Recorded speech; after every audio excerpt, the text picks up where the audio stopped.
ஆச்சி மசாலா. எந்த சமையலும் ருசி தேடும் ரகசியம் 20 ரூபாய். என் நெஞ்சில் குடியிருக்கும்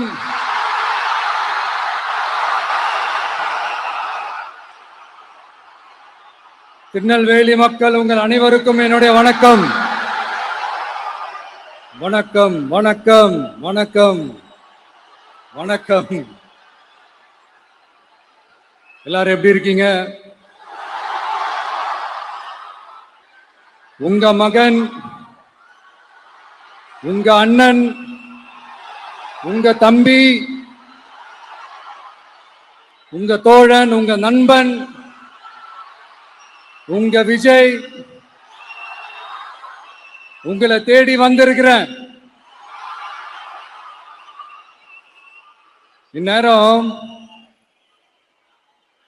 திமுக கையில அந்த முழு பவரும் இருந்திருந்தா, இந்நேரம் ஸ்டாலின் சார் கையில அந்த முழு பவரும் இருந்திருந்தா கண்டிப்பா இந்த நிகழ்ச்சி நடந்திருக்காது. ஏதாவது ஒரு முட்டுக்கட்டையை போட்டு நம்மளை வரவிடாம பண்ணியிருப்பார். ஆனா இப்பதான் அவர் ஒரு அதிகாரம் இல்லாத ஒரு முதல்வரா அப்படியே இருக்காருல்ல, ஒரு கேர்டேக்கர் கவர்மெண்ட் சொல்லுவாங்க இந்த பீரியட. அப்படி இருக்கிறதுனாலயோ என்னமோ கொஞ்சம் ஈஸியா வர முடிஞ்சதுன்னு நினைக்கிறேன். அது மாதிரி இந்த திமுக கவர்மெண்ட் நமக்கு எவ்வளவு பிரச்சனைகள், எவ்வளவு நெருக்கடிகள், எவ்வளவு அவதூறுகள், அவங்களையும் தாண்டி இன்னும் சில பேர் இன்னும் நிறைய அவதூறுகள் எல்லாமே பரப்புனாங்க. இந்த திமுக கூட்டணிக்கும் பாஜக கூட்டணியுமே இவங்க ரெண்டு பேருமே வெளியில வேணா தனித்தனியா இருப்பாங்க, ஆனா உள்ளுக்குள்ள இவங்க ரெண்டு பேருமே ஒண்ணுதான். இவங்க ரெண்டு பேருக்குமே ஒரே நோக்கம் தான். அது என்ன நோக்கம் தெரியுமா?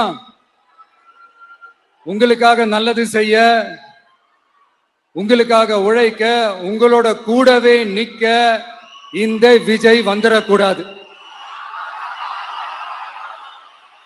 அதுதான் அவங்களுடைய அந்த நோக்கமே. ஏன்னா இந்த விஜய் வந்ததுல இருந்து அவங்க நிறைய இந்த ஊழல்லாம் செஞ்சுக்கிட்டு இருந்தாங்கல்ல, ஒரு லிஸ்ட் போட்டு சொன்னல, அதெல்லாம் அவங்களால செய்ய முடியாம போச்சு. எல்லாத்துலயும் மண்ணு விழுந்துருச்சு. அதனால சம கோபத்துல இருக்கிறாங்க என் மேல. அதே மாதிரி அடுத்து ஆட்சிக்கு வர முடியாத ஒரு சூழ்நிலைய மக்களே நீங்களே ஆல்ரெடி உருவாக்கிட்டீங்க. இந்த கூட்டணி கணக்கு, அந்த கணக்கு, இந்த கணக்கு எதுவுமே எடுபடல. இந்த அரித்மேட்டிக் கணக்கு, மேத்தமேட்டிக்ஸ் கணக்கு எல்லாமே மண்ணுக்குள்ள புதைச்சிட்டீங்க. அப்புறம் இந்த கொள்ளையடிச்சு வச்சிருக்கிற இந்த பணத்தை எல்லாம் வச்சு கல்லாப்பட்டி கூட்டணின்னு ஒண்ணு சேர்த்து வச்சிருந்தாரு. அது எல்லாமே இப்ப கலகலத்து போய் நிக்குது. டாப் தனியா, பாட்டம் தனியா, ரீப்பர் தனியா, ஜாயிண்ட் தனியா, அப்படி நிக்குது தனித்தனியா. எல்லாமே அப்படியே ஒட்ட வச்சுக்கிட்டு இருக்கிறாரு. கூட்டணி கட்சிக்காரங்களே ஒருத்தருக்கு ஒருத்தர் ஓட்டு போட்டுக்க மாட்டாங்க போல் இருக்கு. அப்படி இருக்கு நிலைமை இந்த திமுக கூட்டணியில. சரி, இவங்களுக்கு தான் இந்த நிலைமைன்னு பார்த்தா இந்த பாஜக தலைமையில் மற்றும் பலர் அவங்க நிலைமை இன்னும் மோசமா இருக்குது. அதனால மக்களே, இந்த திமுகவோட நேரடி கூட்டணிக்கும் மறைமுக கூட்டணிக்கும் நம்ம மேல காண்டு.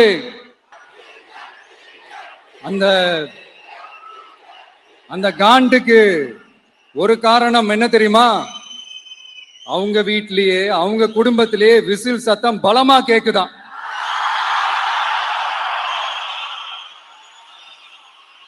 அடுத்த காண்டு அது இந்த சில பல கோடிகளை கொடுத்து நம்ம தமிழ்நாட்டு காங்கிரஸை பையில போட்டுக்கிட்டாங்க. யாரு? ஸ்டாலின் சார். ஆனா உண்மையான காங்கிரஸ் யாரு பக்கம் நிக்குது? நம்ம பக்கம் நிக்குது. சிறுபான்மை மக்களோட அந்த திமுக சாயம் வெளுத்து போச்சே. இந்த விஜய் என்னடானா மதச்சார்பற்ற கொள்கையோட உண்மையான ஒரு முகமா இருக்கிறானே, இந்த சிறுபான்மை மக்கள் வேற இந்த விஜய் பக்கம் தானே நிக்கிறாங்க அப்படின்ட்டு இந்த திமுகவுக்கும் பாஜகவுக்கும் என் மேல காண்டோ காண்டு. அதுக்காக நாம என்ன செய்ய முடியும்? இந்த 33 வருஷமா ஒவ்வொரு வீட்டுக்குள்ளேயும் ஒவ்வொரு மனசுக்குள்ளேயும் போறதுக்கு நாம் பட்ட பாடு எனக்கு தானே தெரியும். அதனாலதான் நான் முன்னாடியே சொன்ன மாதிரி கட்சி ஆரம்பிச்சுட்டு ஒவ்வொரு வீட்டுக்குள்ளேயும் நாம் போல, ஒவ்வொரு வீட்டுக்குள்ளேயும் போனதுக்கு அப்புறம் தான் கட்சியாவே ஆரம்பிச்சிருக்கேன்.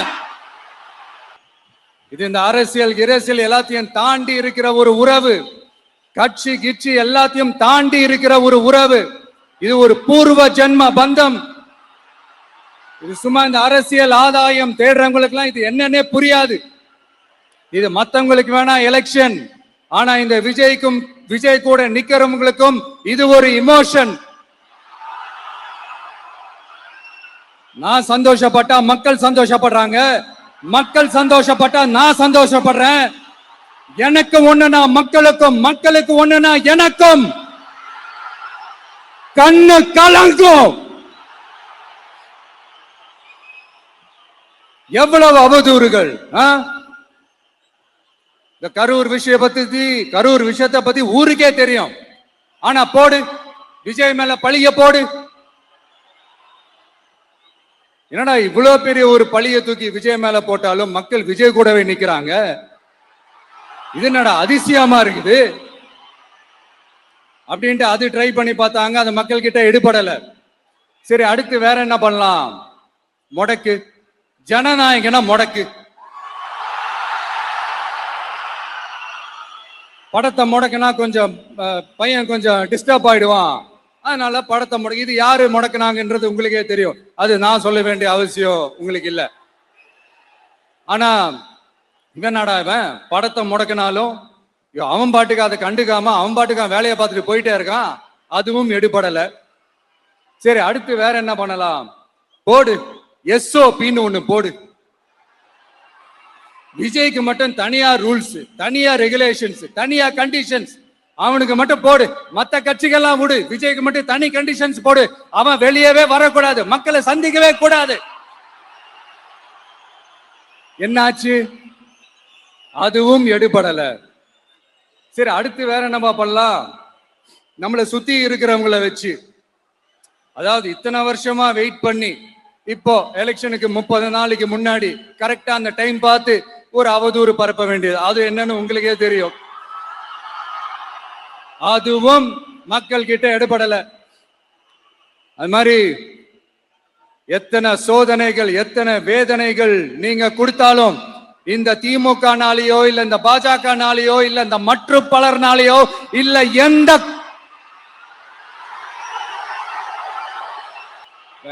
வேற யாராலையும் என்ன மக்கள் கிட்ட இருந்து பிரிக்க முடியாதுன்னு சொல்ல வந்தேன். அதைத்தான் சொல்ல வந்தேன்.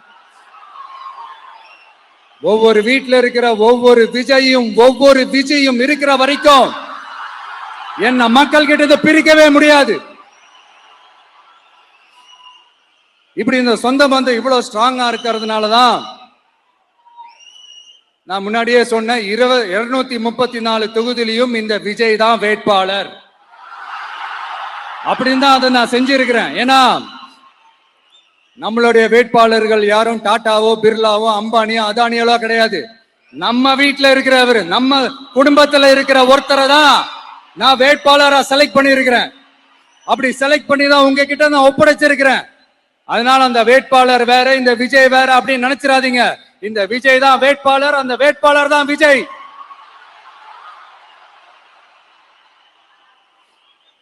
இத்தனை வருஷம் யார் யாருக்கோ ஓட்டு போட்டீங்க. ஆனா இந்த வருஷம் உங்க வீட்டுல இருக்கிற ஒருத்தருக்கு, உங்க வீட்டுல இருக்க நம்ம குடும்பத்துல இருக்கிற ஒருத்தருக்கு நம்ம ஓட்டு போட போறோம். அந்த வேட்பாளர்களுக்கு நீங்க ஓட்டு போடுறது நமக்கு நாமளே ஓட்டு போட்டுக்கிற மாதிரி. அந்த வேட்பாளர் ஜெயிச்சா நாம ஜெயிச்ச மாதிரி. இப்படிப்பட்ட ஒரு எமோஷனலான ஒரு எலெக்ஷனை தமிழ்நாடு இல்ல, இந்தியாவே பார்த்திருக்காது. இது நீங்க எவ்ரி 5 இயர்ஸ் வர ஒரு எலெக்ஷன் மாதிரி இதை நினைச்சிடாதீங்க. இது வேற, இது ஒரு அதிசய எலெக்ஷன். 50 வருஷத்துக்கு ஒரு வாட்டி நடக்கிற ஒரு எலெக்ஷன் மாதிரி. அதனால அந்த சான்ஸை மிஸ் பண்ணிடாதீங்க மக்களே. ஒரு காமராஜர் தானா, ஒரு அண்ணா தானா, ஒரு எம்ஜிஆர் தானா நம்ம தமிழ்நாட்டுக்கு? அவங்கள மாதிரி வேற யாருமே வந்துட மாட்டாங்களா அப்படின்னு நீங்க ஏங்கினது எனக்கு தெரியும். அத மனசுல வச்சுக்கிட்டு தான் நம்ம டிவிக்கே வந்திருக்கிறோம். நம்ம டிவிக்கு யார் யார் மாதிரி எல்லாம் உழைக்கும் சொல்லவா? ஐயா முத்துராமலிங்க தேவர் மாதிரி, ஐயா வீரன் சுந்தரலிங்கம் மாதிரி, ஐயா வாபுசி மாதிரி, ஐயா அழகு முத்துக்கோன் மாதிரி, ஐயா கட்டபொம்மன் மாதிரி, ஐயா ஒண்டி வீரன் மாதிரி, ஐயா குரூஸ் பெர்னாண்டஸ் மாதிரி, மாதிரி ஒட்டுமொத்த தமிழ்நாட்டு மண்ணுக்கும் உழைக்கும், உழைச்சிக்கிட்டே இருக்கும். இந்த எலெக்ஷன்ல நம்ம டிவிக்கு ஆட்சி அமைஞ்சா அது என்ன அமைஞ்சா? அமைக்கிறோம். எப்படி அமைக்கிறோம்? நம்ம டிவிக்கு ஆட்சி அமைஞ்ச உடனே பெண்கள், இளைஞர்கள் எல்லாருமே நல்லா இருப்போம், நல்லா இருப்போம், நல்லா இருப்போம். விவசாயிகள், மீனவர்கள், உழைக்கிற மக்கள் எல்லாருமே நல்லா இருப்போம், நல்லா இருப்போம், நல்லா இருப்போம். இன்னும் பல வருஷத்துக்கு நம்மளுடைய குடும்பங்கள், நம்மளுடைய சந்ததிகள், நம்மளுடைய தலைமுறைகள் எல்லாருமே நல்லா இருப்போம், நல்லா இருப்போம், நல்லா இருப்போம். அதனாலதான் மீண்டும் மீண்டும் சொல்றேன், வேற யாருக்காவது ஓட்டு போட்டு உங்க ஓட்டை வேஸ்ட் பண்ணிடாதீங்க. அதனாலதான் பார்த்து பார்த்து உங்களுக்கான வாக்குறுதிகளை நாம அதை அறிவிச்சிட்டு இருக்கிறோம். சொல்லாதத, செய்ய முடியாததெல்லாம் சொல்லவே மாட்டோம். அதுல ரொம்ப உறுதியா இருக்கிறோம். சொல்லாததை செய்வோம், அது வேற விஷயம். ஆனா செய்யறத மட்டும் தான் சொல்லுவோம். யங்ஸ்டர்ஸ், விவசாயிகள், மீனவ, இந்த மாதிரி பல திட்டங்கள் இருக்கு, எல்லாத்தையுமே நிறைவேற்றுவோம். இந்த விஜய் அதை சாத்தியமாக்கி காட்டுவான். இத நான் ஏன் இவ்வளவு ஸ்ட்ராங்கா சொல்றேன் அப்படின்னா, மக்கள் பணத்திலிருந்து ஒரு பைசா கூட தொட வேண்டிய அவசியமே எனக்கு இல்லை. உங்களுக்கு புரியுதுங்களா? உங்களுக்கு மக்களுக்கு தப்பே நடக்காது, தப்பே நடக்க விட மாட்டேன். இப்ப நான் சொன்னேன்ல, மக்கள் காசுல இருந்து ஒரு பைசா கூட தொட மாட்டேன்னு. அத இப்ப ஆண்டுகிட்டு இருக்கிறவங்க, இதுக்கு முன்னாடி ஆண்டவங்க தில்லா சொல்ல முடியுமா? என்னை எதிர்த்துட்டு இருக்கிறவங்களால தில்லா, கட்ஸா, கெத்தா இத சொல்ல முடியுமா?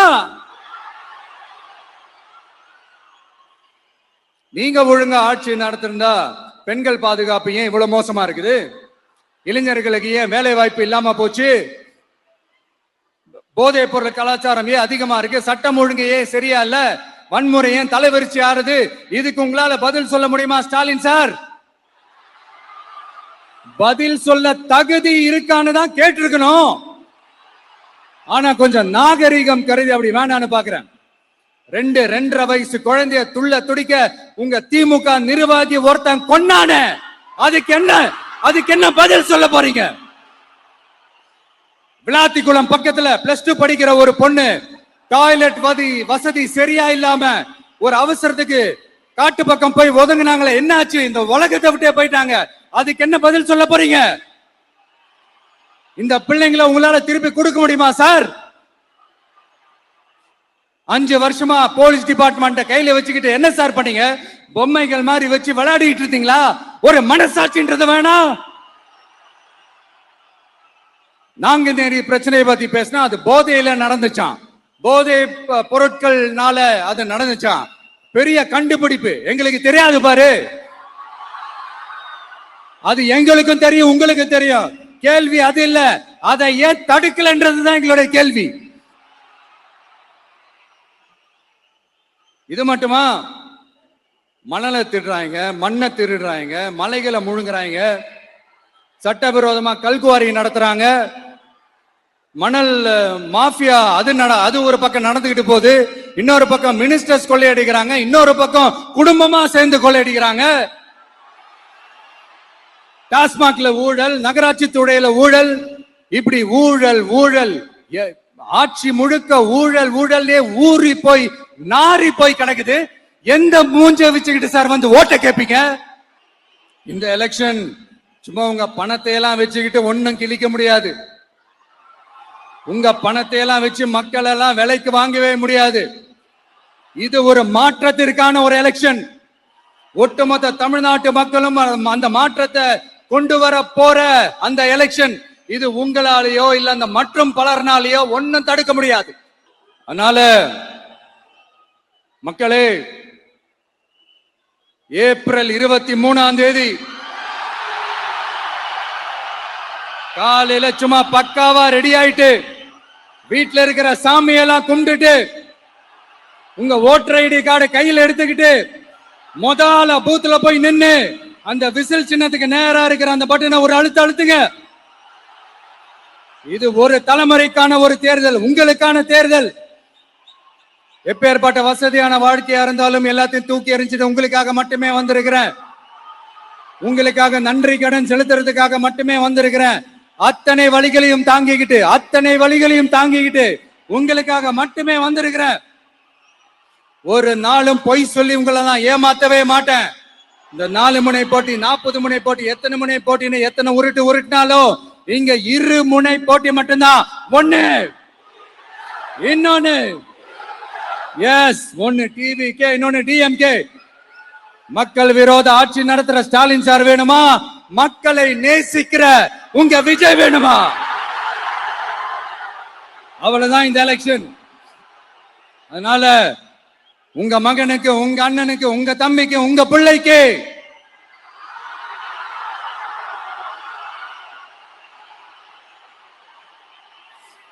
ஒரே ஒரு வாய்ப்பு கொடுங்க.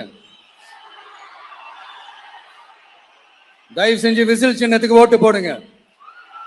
இது ஒரு விசில் புரட்சி தேர்தலா இருக்கணும்.